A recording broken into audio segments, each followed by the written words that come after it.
you cancel the flight. I don't know what social norms would change.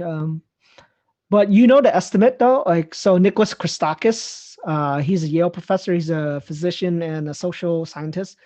Um, he wrote a book. It's called damn, what's it called? Apollo's Arrow, I think. About so that's one of the first coronavirus books released. I think it's Apollo's Arrow. Let me look it up. Yeah.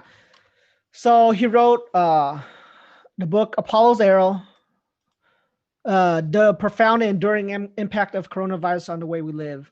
So he estimates that things will not be back to pre-corona levels until 2024. Why so far out?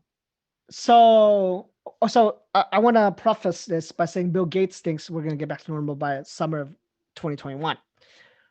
But so he's been dealing. Let me read you his background actually, so we know who we're talking about. So on Wikipedia, Nicholas Christakis is a Greek-American sociologist and physician known for his research on social networks and the socio-economic, biosocial, and evolutionary determinants of behavior, health, and longevity. And he's been looking into the coronavirus, right? So he's been at University of Pennsylvania, the University of Chicago, Harvard Medical School, Harvard University, and then Yale. You might have seen him on YouTube, actually. He was the guy. Remember, like the students were yelling at this one teacher on like Yale for not banning offensive Halloween costumes. No. Okay, but yeah, basically he rose to fame from that in the public sphere. But so he thinks, okay, so the virus, after we get the vaccine, he says the vaccine's going to be released maybe early next year. Of course, it's going to be only released to first responders first, and then there's going to be a tiered system for who gets it after. But he's sticking, okay, even after the vaccine's approved, there's manufacturing, there's cold storage, like there's all these problems in the supply chain, or not problems, but all these things in the supply chain that we have to solve for, and which are very complicated to solve for, right? And to get that supply out to the general public. He says even if we get the vaccine early next year, 2021, the vaccine will not be available to the general public until late 2021.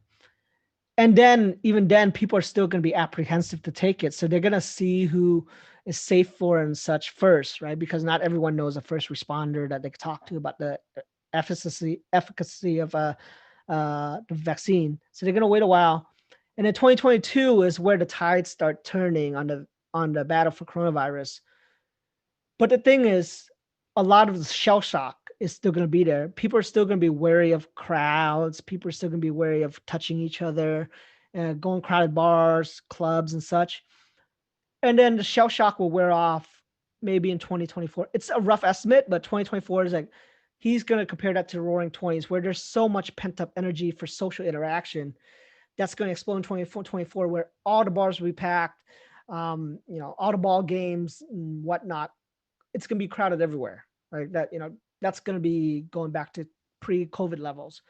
So, even if the vaccine, basically he's saying, even if the vaccine's ready for manufacture early next year, it's going to take time for the society to get used to it, to adapt to it, and adapt to coronavirus, because the coronavirus, he says, is going to stay here, right? The thing is, we are protected against it, right? We have this either one vaccine or number two, herd immunity. He's saying we'll develop herd immunity for this when like 40% get infected by it. And he's saying the way we're going right now, how badly we're handling this, we'll reach herd immunity without a vaccine by 2022.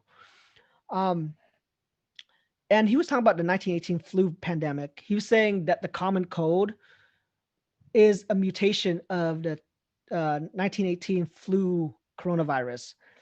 And so it's always circulating around, but just got less lethal. And, I've been talking to you guys about how, kids are really kind of almost immune to it. They don't suffer the same fate as like older people. And he's saying that's what happened with the 1918 flu, the coronavirus. Just kids got it early on, didn't react as bad, and they got it later on as um, adults and just passed it on, and now it's the common cold. It's always around, but it's not something that we all worry about. It's not fatal, you know. So yeah, dude, that's pretty that's pretty dark. Thinking that we have to live another 3 years like this, or maybe another year like this, but then like it's a dial to turn it back up to pre-coronavirus levels.